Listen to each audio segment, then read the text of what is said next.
Sang kuasa Indonesia, tanah pusaka Pancasila dan Bhinneka Tunggal Ika. Tidak ada kami, tidak ada kamu, yang ada kita, yang ada kita, Indonesia.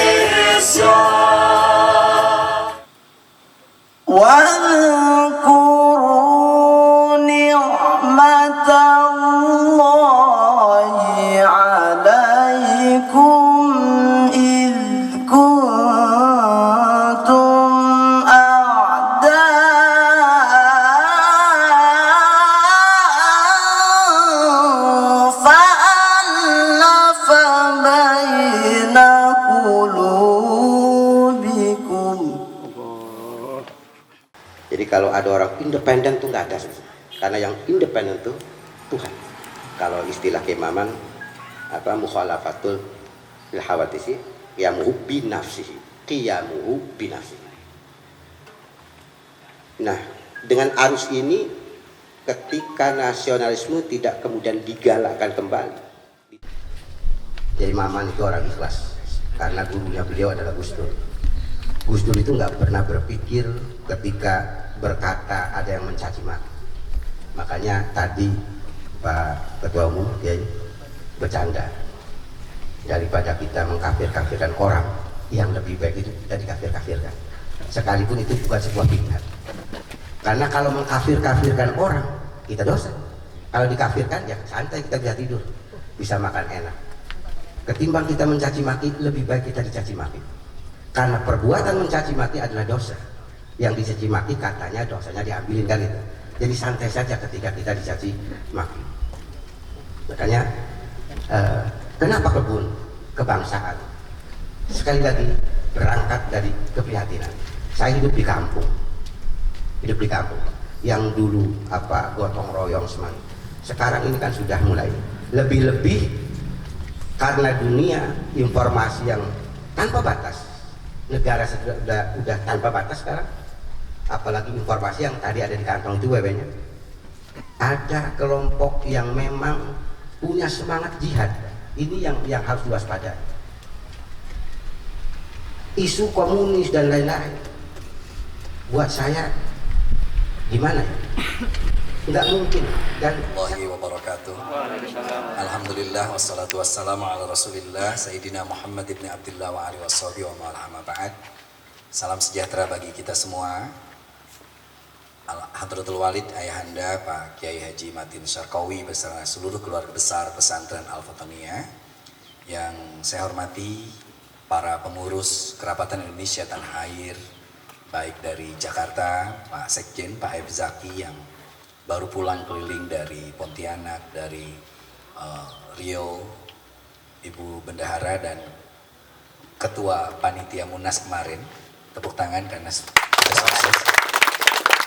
Jadi kalau kemarin di Bandung kita tanggal 28 Oktober 2020, maka Munas kedua atau kerapatan Indonesia Nasional kedua akan di Bali tanggal 20 Mei 2021. Saya kebetulan orang Cirebon. Ayah saya itu dari Cirebon, jadi kalau saya dengan Kiai Sarkowi itu tuaan saya. Dari sisi itu. An-nasu a'da'u ma jahil. Manusia itu musuh bagi ketidaktahuannya. Jadi kalau kita dibully, dicaci, dimaki, saya pernah dicaci, dimaki, dibully itu waktu ada yang memframing saya di Metro TV. Saya menjadi kiai anak jalanan dari berapa ratus anak jalanan, lalu saya diundang oleh Metro TV pada konteks Kick Andy. Lalu tiba-tiba ada orang memframing. Nah itu bahasa paling parah tuh memframing. Kitanya nggak ngucapin tapi sudah di framing gitu. Di framing seperti itu. Dan di Jakarta memframing itu bagian dari secara eksistensi. Misalnya saya sering ditanya oleh Fahri Hamzah, oleh Fadli John. Dia bilang, kenapa kita bagi tugasnya nggak pas ya? Framing namanya. Kang Maman tuh pasti di mata publik orangnya adem, tenang, kalau debat nggak tunjuk-tunjuk, nggak caci orang. Sedangkan saya, kata Fahri Hamzah dan Fadli John, bagian yang antagonis, gebrak-gebrak, nyinyir-nyinyir, seperti itu. Saya bilang, iyalah, kalau kita tidak berbagi, saya malaikatnya, Anda setannya, mungkin nggak rame dunia ini. Nah, seperti itu. Jadi sekali lagi, terima kasih Pak Kiai. Mudah-mudahan saya diundang Pak Handi ke tempat ini memang menjadi berkah bagi kita Banten. Nah selanjutnya, surat Al-Baqarah ayat 103 yang dibaca oleh Qori tadi, Ananda tercinta tadi, itu sebenarnya gambaran dari kita, di mana Allah menyuruh kita untuk selalu i'tisam, bersatu, wa'tasimu bihablillah, di jalan Tuhan. Jalan Tuhan itu apa? Kejujuran, persahabatan, persaudaraan. Saya dengan Pak Hendi ini bersahabat, bersaudara malah. Bapak. Jadi belum pernah ada orang lihat saya telanjang kecuali Pak Hendi. Betul. Jadi Pak Hendi lah yang saat saya detik-detik sakit dan sebagainya, dia dengan telaten memandikan saya, membuat saya semangat karena kecapean pilpres ketika itu. Dan Pak Hendi lah yang ngajak saya untuk datang ke kiai, datang ke romo, datang ke pendeta, ke biksu dan sebagainya untuk berdiskusi. Dan itulah namanya persaudaraan. Dan persaudaraan itu adalah tali ilahi, tali Tuhan. Itu yang disebut oleh Gusmik dulu di mana, di Kediri, irfa' rayatal hub wal ikha'il hamid. Kibarkan tali cinta sejati dan persaudaraan abadi. Saya bersahabat dengan begitu banyak orang yang beda partai. Bayangkan saja, saya dukung Jokowi 2 periode, tapi Prabowo datang ke rumah saya. Tidak ada dalam sejarah ketika kita di Monas, saya dukung Jokowi habis-habisan, tapi Prabowo nyari saya untuk ngobrol berdua. Makanya Aidit dan beberapa temannya itu anak-anak muda yang saya kadang-kadang terpikir, bagaimana tiba-tiba PKI itu bisa mendapatkan 6,7 juta suara setelah dia terpuruk habis-habisan. Dan tampil kembali. Sementara Masumi ketika itu yang ada Natsir, ada Parwoto dan sebagainya, itu 8,7, NU 7,8. Aneh banget anak-anak muda ini. Jadi sebenarnya benaknya orang Indonesia, kita ambil hikmahnya aja Pak Sekjen. Kenapa PKI bisa bangkit? Karena PKI bisa ngambil isu kerakyatan, isu tentang pertanian, isu tentang tanah, isu tentang buruh, isu yang itu yang kata tadi Pak Ayep bagus banget ngomong di mobil. Dia bilang, kita hadir untuk memenuhi kebutuhan dasar rakyat Indonesia. Oh, itu pidatonya Pak Sekjen itu bagus di mobil. Saya ambil pidatonya, jadi saya yang bagus ini.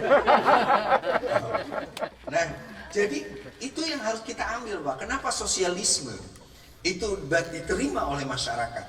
Hari ini muludannya Karmak ke-200 tahun Bapak. Diperingati oleh negara-negara sosialisme, Bolivia, Venezuela, Kuba, termasuk mohon maaf Iran. Jadi ketika Joe Biden menang dan Trump kalah, ini jangan nganggap bahwa oke, sekarang sudah tidak ada orang gila. Sebenarnya banyak orang yang ingin Amerika itu dipimpin orang gila. Semakin gila Amerika, semakin cepat mereka terpuruk. Tapi tiba-tiba Amerika masih punya nalar keamerikaannya, Joe Biden yang menang. Wah, apa? Dengan 290 kemenangan elektoral seperti itu. Tapi ingat, Biden akan nanya soal Papua. Biden akan nanya kembali soal bagaimana penanganan kita terhadap napi-napi politik. Dan itu akan merepotkan kita lumayan. Seperti itu, lebih baik Trump sebenarnya. Itu. Semakin ngawur tetangga kita, semakin jaya kita. Kan seharusnya begitu. Tapi nggak apa-apa. Nah, tapi Biden tidak akan mengambil jarak kepada Indonesia pada soal terorisme dan sebagainya. Kebencian terhadap Islam akan memudar dan lain sebagainya, Bapak. Nah, inilah sebenarnya yang ingin saya katakan. Komunisme tidak akan pernah bangkit kalau keadilan ada. Komunisme tidak akan pernah mendapat tempat kalau kita mampu menanamkan ideologi Pancasila. Makanya kita alih-alih mengikuti Orde Baru untuk 30 September itu sebagai hari D30 SPKI, kita ingat mundur tahun 1960, 5 tahun sebelum 65. 30 September 1960 ada pidatonya Bung Karno pada sidang PBB di New York ke-15. Beliau pidato 1,5 jam tentang ideologi Pancasila. Dan tawaran itu dengan gegap gempitan, Soekarno bilang Pancasila ini adalah hasil perasa dari nilai-nilai agama yang diambil oleh para kiai, para ulama semuanya. Dan ini yang disebut dalam Al-Quran sebagai kalimatus shawab. Saya tidak seagama dengan teman-teman saya, tetapi saya sebangsa dengan saudara-saudara saya. Seperti itu. Makanya pidato itu menggegarkan sampai ketika itu Presiden Yugoslavia, Tito namanya. Tito itu tanya Bung Karno, Bung, Indonesia yang begitu besar itu punya apa? Bung Karno tanya, Anda punya apa? Tuh, Tito ketika itu bangga banget. Tidak ada yang bisa memproduksi militer pasca Nazi Jerman kecuali Yugo. Saya 2 kali ke Yugo, Bapak. Bayangkan, tidak ada yang punya sebuah anggaran besar untuk bagaimana menjaga ketahanan itu kecuali Yugo. Tetapi Yugoslavia akhirnya innalillahi wa inna ilaihi raji'un. Bosnia, Serbia, dan sebagainya. Jadi nanti sistemnya Pak Andi, Banten tetap ada kita Serang, kita Pandeglang, kita Tangerang, tetapi kepengurusannya jadi simpel. Majelis hikmahnya cuma 2, ketua dengan sekretaris, lalu yang penting itu yang dewan kebijakan yang 8. Baru setelah itu 1 dewan perwakilan. Misalnya Banten yang mimpin seluruh perwakilan-perwakilan dari profesi manapun itu Kiai Syarkawi Matin. Sementara yang majelis hikmah ada Kiai Romi. Nah yang 8 itu. Nah lalu apa prioritasnya Bapak? Prioritasnya ketika nilai-nilai ilahiyah ini muncul, prioritas kita misalnya di Banten, kita udah contoh ada kebun kebangsaan. Ini akan diduplikasi oleh Pak Sekjen di mana bahwa kita harus punya kebun kebangsaan seperti di tempatnya Kiai Matin. Ini tugasnya Pak Sekjen, Pak Sekjen. Pak Sekjen tanahnya luas banget Pak. Di Lampung beliau udah panen yang namanya singkong, yang bahan aci, lalu di Gugus Karsa dibahas tentang transformasi aci. Aci itu misalnya dibikin salah satunya cireng. Tapi cireng yang dikemas dalam kita itu cireng yang betul-betul bisa dibeli dengan online, punya kekuatan berapa, punya model apa dan lain sebagainya. Itu Saudara Iman, inovasi dan inovasi survei riset dan inovasi. Itu digodok Pak, karena kita punya hubungan dengan Bappenas, kita punya hubungan dengan Menristek, kita punya hubungan dengan ini dengan semua kalangan kementerian. Jadi saya mohon Pak Andi, kalau kira-kira Mei tanggal 20 kita kerapatan nasional di Bali. Nah ada 1 atau 2 kali kita raker di Banten untuk menguatkan kembali bagaimana program ini. Bapak Ibu sekalian, Banten pun punya apa yang disebut oleh Pak Andi tadi adalah UMKM. UMKM, Pak Osang saya bisikin barusan. Kalau kelapa dioptimalkan dari seluruh 7 kota kabupaten yang ada di Banten ini, lalu kita bisa per bulan berapa? Maka 90.000 butir kelapa bisa kita kelola, bisa kita datangkan lalu kita hadirkan dengan bentuk macam variasi. Nah kita bisa melebihi 90.000 butir kelapa per bulan Kalau kita misalnya Pak Jaki punya perkebunan di Rio, Bu Kamel punya perkebunan di Medan. Ini orang-orang kaya semua Pak. Saya aja yang tidak punya perkebunan, tidak punya apa. Seperti itu. Kalau mereka nanti pakai mobil mewah, saya nganggur aja Pak, lihat di helikopter misalnya. Bisa ketemu. Kayak itu Pak. Nah jadi kelapa dan lain sebagainya tidak perlu banyak program, Pontianak bagus banget kemarin. Lalu Riau bagus juga. Kita pun bikin pesantren, beberapa pesantren. Maka saya bilang, udahlah kalau Banten kita satu model pesantren, namanya pesantren multiversitas. Jadi kemungkinan Pak Kiai Al-Fatoniah ini nanti didatangi oleh Taufik Rahzen dan teman-teman dari BPIP, lalu Marbawi, Aman Katong dan sebagainya, itu dibuat jadi pesantren yang multiversitas. Nah, saya hari ini sudah bergerak dengan teman-teman BI, setiap pesantren mendapatkan lumayan subsidi banyak sekali Bapak dari BI, karena gambaran pesantren itu jangan ke Kementerian Agama aja Bapak, lintas kementerian. Dan itu yang akan didatangi menteri-menteri itu, dipimpin Pak Sekjen kepada kementerian-kementerian terkait. Alhamdulillah tidak ada ormas yang punya legalitas secepat kita. Langsung dikasihnya oleh menteri. Saya nggak tahu apa itu karena Pak Sekjennya atau bendumnya. Pokoknya karena Pak Lolinya itu sama-sama orang apa, sulutnya apa, dapilnya disumut, dia langsung nyambung. Kayak gitu. Wow Pak. Nah itu yang pertama. Jadi kita disatukan atas hablullah, nilai-nilai ilahi. Assalamualaikum warahmatullahi wabarakatuh. Salam sejahtera untuk kita semua. Dan saya sangat bangga hari ini bisa berdiri di sini, di tempat kebun kebangsaannya kita bersama, kita Banten. Wah, setuju ya Pak Kiai Matin ya, kita Banten. Oke. Jadi ya pertama tentunya terima kasih atas kedatangan yang terhormat yang kita banggakan Pak Kiai Haji Maman Imanuhaq, sahabat sekaligus juga kita jalan-jalan lah ke Serang katanya. Jadi senang sekali gitu loh karena ketemu dengan Pak Kiai Matin, ternyata silsilah Banten ini luar biasa gitu loh. Jadi menurut saya ya bagus lah ya kita ada sesepuh-sesepuh. Kalau kita lihat di apa tempat itu apa banyak sekali di saung ya kita sebut.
Al-Mustafa wal Murtadha wa banahuma wa Fatimah.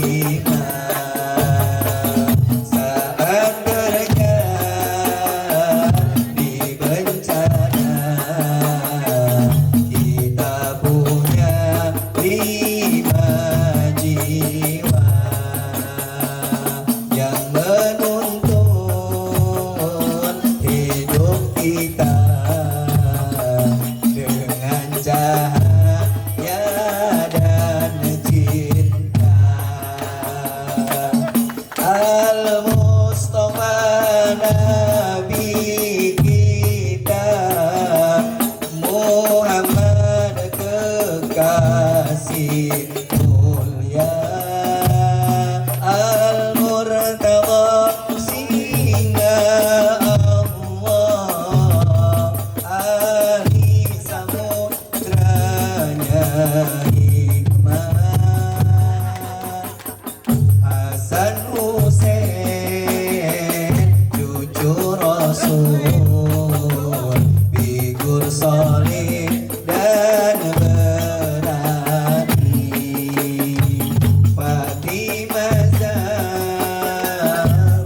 istri Nabi, bidadari surgawi. Ya Allah biha, ya Allah biha, ya Allah bi husnil khatimah. Ya Allah biha, ya Allah biha, ya Allah bi husnil khatimah. Siapa kita? Indonesia? Banten? Assalamualaikum warahmatullahi wabarakatuh. Sambal serang. Ini sambalnya nih. Udah.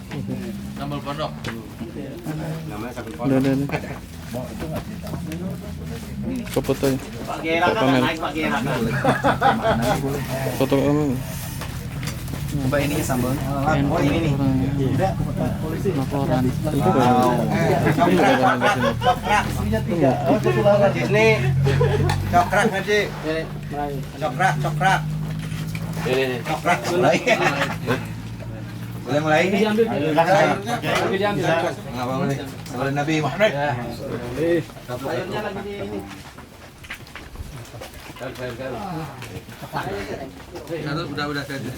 Cokrak apa cokrak?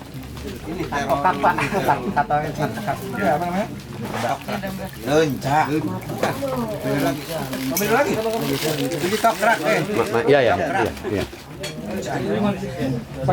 Cokrak. Ambil yuk, Mike. Minum ya? Coklat. Maju lagi enggak? Ah. 1, 2. Ayo dong, kita main dulu. Ayo. Wawancara dulu ini. Liwat.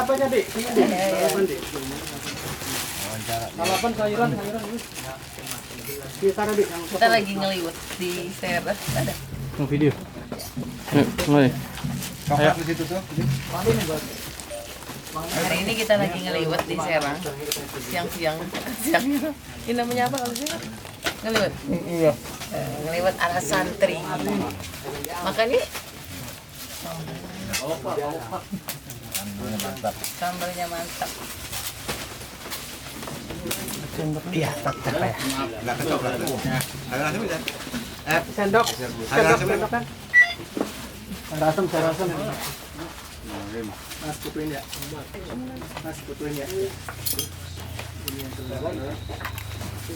Ayo makan. Dulu ayo makan. Iya, Pak. Action dulu ya. Ini nih. Ya, Sultan. Tuh. Oke, coklat katanya buat. Sultan. Proses. Mas. Bukan lencah. Habis nyangkul tadi, banyak pohon yang udah ditanam jadi lapar. Nyangkul sawah. Dari kebun kebangsaan Serang. Terima kasih. Orang Sunda di tempat di kebun hidup katanya. Tapi ini apa? Ikan asin ya? Ikan asin apa? Ini enak banget. Menaikkan libido. Apa yang di video nih Pak? Udah jadi nih.